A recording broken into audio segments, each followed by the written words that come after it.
اللہ کے نبی صلی اللہ علیہ وسلم نے فرمایا ما یزال البلاء بالمؤمن والمؤمنہ فی نفسہ ومالہ وولدہ حتی یلقى اللہ وما علیہ خطیئۃ۔ اللہ کے نبی صلی اللہ علیہ وسلم نے اس حدیث میں فرمایا کہ کسی بھی مومن یا مومن عورت پر، مومن مرد یا مومن عورت پر کوئی بلا آتی ہے، کوئی مصیبت آتی ہے، پریشانی آتی ہے، چاہے وہ مصیبت اس کے اپنی جان سے متعلق ہو، اس کی بیماری سے متعلق ہو، یا پھر اللہ رب العالمین کسی کو اس کے مال کے ذریعے اسے آزماتا ہے۔ انسان کو پہلی بات یہ بتائی گئی کہ اللہ رب العالمین کسی مسلمان کو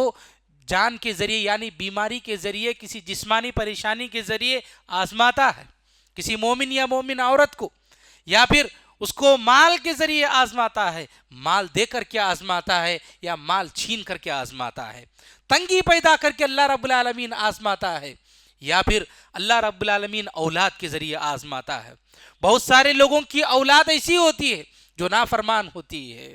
جو پریشان کرنے والی ہوتی ہے، یا گنہگار اولاد ہوتی ہے، یا پھر کسی بھی طرح کی کوئی اولاد اللہ رب العالمین اولاد کے ذریعے سے کسی مومن کو آزماتا ہے۔ اور جب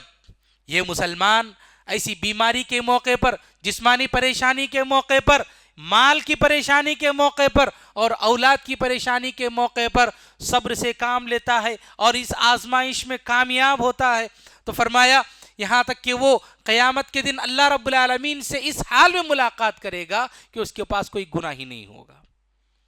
یعنی کہ جسمانی جو پریشانی آئی، مال کی جو پریشانی آئی، اولاد کی جو پریشانی آئی، اس کی وجہ سے اللہ رب العالمین اس کے گناہوں کو مٹا دیتا ہے۔